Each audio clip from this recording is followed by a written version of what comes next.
آپ نے پوچھا بھئی یہ اٹھنی کس کی ہے؟ تو صحابی سامنے آئے، یہ میری ہے۔ فرمایا یہ شکایت کر رہی ہے، اس کی حیثیت سے زیادہ کام لے رہے ہو اور چارہ اور دانہ پانی اس کو پورا نہیں دیتے۔ جس راستے سے تم چل رہے ہو، اسی لیے فضائل ذکر میں ہے نا کہ جس پر چلتے ہیں، ذکر کرتے ہیں، گزرتے ہیں، تو پڑوس کے ٹکڑے پر زمین فخر کرتی ہے، میری پشت پر چلنے والا لا الہ الا اللہ، سبحان اللہ، الحمدللہ، یاسین والقرآن الحکیم بڑھتا ذکر کرتا ہوا جاتا ہے۔ اللہ نے تو ہمیں ایسا مبارک دیا ہے، ایسی محنت دی۔ تو یہ مسجد اور جماعت کا خلاصہ تھا کہ جو برسوں اس لیے ہم کو مولانا الیاس صاحب رحمۃ اللہ علیہ کے، مولانا یوسف صاحب رحمۃ اللہ علیہ کے، ہمارے حضرت مولانا انعام الحسن صاحب رحمۃ اللہ علیہ کے ملفوظات میں یہ بات ملتی ہے، ہمارے ذمے تو سمجھانا ہے، پیار سے، حکمت سے، محبت سے، ہم محنت میں نہ تھکیں، سمجھانے سے نہ تھکیں۔ دل اللہ کے قبضے میں ہے، اللہ جب چاہیں گے دل میں ڈالیں گے۔ اور ایسے کتنے، ایک دو نہیں، لاکھوں یہ گھر گھر کی ملاقاتیں۔ یہ مسجد کے جو 5 کام بتائے، اس میں بتا رہے ہیں کہ مسجد کے چاروں طرف جتنے گھر ہوں، اور اس سے آگے کی بتاؤں، پانی پت کا ایک آدمی اور بالکل دادا قسم کا، پولیس بھی اس سے ڈرتی تھی، روزانہ کسی نہ کسی کے گھر کو لوٹتا تھا، اور پورا گاؤں خدا جانے آج کس کا نمبر ہوگا۔ اللہ کی شان، جماعت گئی، رہبر اس کے یہاں لے گئے، لیلا اس کا نام تھا، اس کو لیلا لیلا کہتے تھے، لیلا پہلوان۔ السلام علیکم، دروازے پر سلام کیا۔ ہم کو تو سلام کرنا بھی نہیں آتا، یہ جو مصافحہ کرتے ہیں نا، یہ تو ساری دنیا کرتی ہے، ہمیں تو حضور نے کہا پہلے السلام علیکم ہے، پھر ہاتھ ملانا ہے، تو اس کے فضائل ہیں، 30 نیکیاں، 20 نیکیاں، مغفرت کا اعلان، اس لیے سارا سیکھنا ہے۔ خیر، رہبر جماعت کو اس کے گھر لے گئے، وہ بیچارہ ساری رات شراب پیا ہوا، بالکل مدہوش، السلام علیکم، تو زبان بھی لڑکھڑا رہی تھی، وعلیکم السلام۔ اس نے جواب، یہ آپ کے بھائی آئے ہیں آپ سے ملنے کے لیے۔ میرے بھائی؟ ڈاوا ڈول ہو رہا تھا، پیر لڑکھڑا رہے تھے، اسی حال میں آیا دروازے پر، جماعت کے ساتھی السلام علیکم، اس کے بیچارے کی زبان لڑکھڑا رہی تھی، ہم آپ کے بھائی ہیں، ہم نے لا الہ الا اللہ محمد الرسول اللہ کلمہ پڑھا ہے، آپ بھی ہمارے کلمے کے بھائی ہیں، ہم آپ سے ملنے آئے تھے، یہاں مسجد میں ٹھہرے ہیں، جی چاہتا ہے کہ آپ بھی آ جائیں۔ اور مجھ سے ملنے آئے اور میں آپ کا بھائی ہوں، اچھی بات ہے۔ تھوڑا سا ہوش میں، غسل کیا، کپڑے بدلے، مسجد میں آیا۔ یہ جو فضائل کی تعلیم ہوتی ہے نا، خالی ایک کان سے سنی ہے دوسرے سے نکالی، ہم کو پتہ نہیں کہ ہم نے کیا سنا، کیا عمل کیا۔ وہاں فضائل نماز پڑھی جا رہی تھی، فضائل قرآن پڑھی جا رہی تھی، جو حدیثیں وہ سنتا تھا، اس لیے کہ دل ہی تو ہے نہ سنگ و خشت، کوئی ہمیں رلائے کیوں، 1000 بار روئیں گے ہم، 1000 بار روئیں گے ہم، کوئی ہمیں رلائے کیوں۔ اللہ رسول کی بات پڑھی جا رہی تھی، اس کے سینے میں دل تھا، وہ مسلمان، ٹپ ٹپ ٹپ اس کی آنکھوں سے آنسو گر رہے تھے۔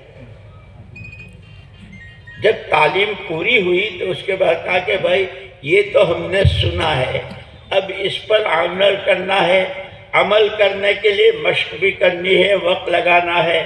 چلے کی جماعت جا رہی ہے، تم جتنے حلقے میں بیٹھے ہو اور لوگ بھی تھے، چلے کے لیے کون کون تیار ہے؟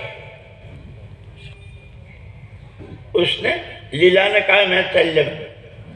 سب حیران رہ گئے، یہاں تک کہ پورے گاؤں میں جب خبر پہنچی کہ لیلا تبلیغ کے چلے میں جا رہا ہے تو پورے گاؤں، وہاں جو دوسرے بنیے وغیرہ تھے، انہوں نے کہا کہ اگر لیلا جماعت میں جاتا ہو تو خرچہ ہم دیں گے، اس لیے کہ وہ ہر وقت سب ڈرے ہوئے تھے کہ پتہ نہیں کس کا گل لٹے گا۔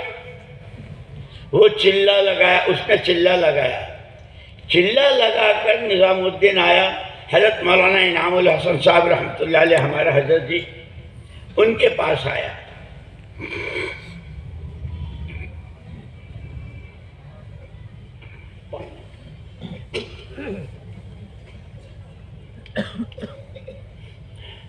حضرت جی آپ کی دعا کی برکت سے اللہ نے مجھے قبول کیا، میں چلہ لگا کے آیا، اب واپس جا رہا ہوں تو واپس جا کے کیا کروں؟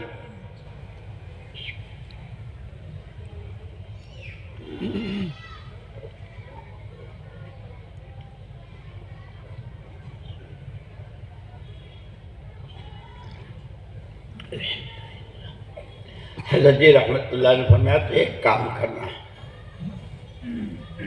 گاؤں میں کوئی بالغ مرد و عورت بے نمازی نہ رہے، اس کی کوشش کرنا، لیکن سن تو ہے دادا اور تیرے سے تو سب ڈرتے ہیں، اور ہمارا جو یہ کام ہے نرمی سے، پیار سے، خوشامد سے، محبت سے سمجھانے کا کام ہے۔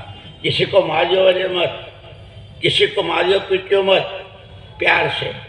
بہت اچھا، ہم وہی تھے نظام الدین میں حضرت کے بعد۔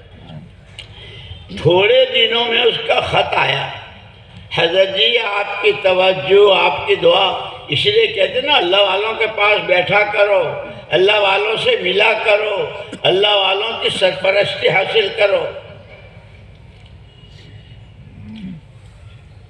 خط آیا کہ حضرت آپ کی برکت سے دعا بھی کی، کوشش بھی کی، گاؤں میں صرف 2 آدمی رہ گئے ہیں، عورتیں بھی اور مرد بھی الحمدللہ برابر 5 وقت کی نماز پڑھ رہے ہیں۔ اب میں کیا کروں؟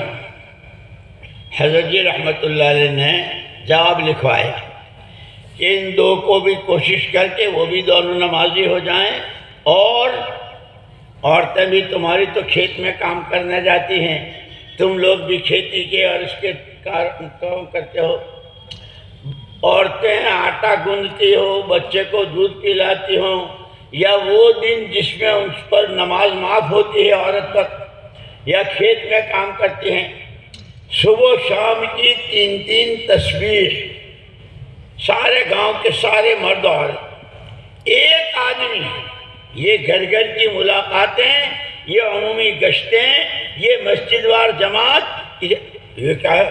ارے سہارنپور میں سارے ضلع کی ساری مسجد وار جماعتوں کے ہزاروں کے جماعت، اگر پوچھوں نا کہ ان میں سے دو گشتوں کی پابندی، مہینے کے 3 دن کی پابندی، سال کے 4 مہینے اور چلے کی پابندی، صبح و شام کی تسبیحات اور قرآن کی تلاوت، اور 5 نمازیں جماعت اور تکبیر اولیٰ کے ساتھ، اگر پوچھوں تو اس میں اونٹ کے منہ میں زیرہ جیسا ہوگا۔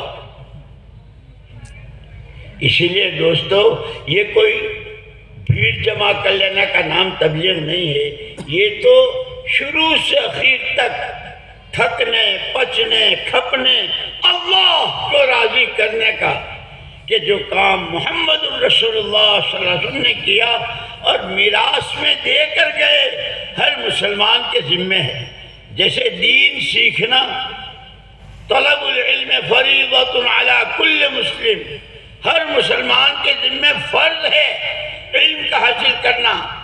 جو کاروبار کرتا ہے اس کا حلال حرام کیا ہے، درزی ہے تو اس کا حلال حرام کیا ہے، سونے کا کاروباری ہے تو اس کا حلال حرام کیا ہے۔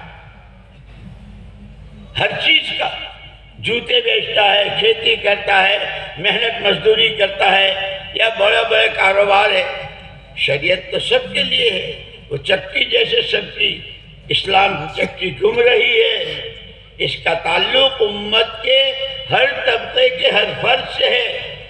اور قرآن نے صاف صاف کہا یا ایھا الذین آمنوا، یا ایھا الذین آمنوا قوا انفسکم واہلیکم نارا۔ میں نے کہا تھا نا دنیا حقوق ادا کرنے کی جگہ ہے، سب سے پہلے اللہ کا حق، اس کی کتاب کا حق، حضور پاک صلی اللہ علیہ وسلم کا حق، پھر ہر آدمی پر اس کا اپنی ذات کا حق، اپنی ذات کا حق۔ اور وہ قرآن کہتا ہے ہر ایک کے ذمے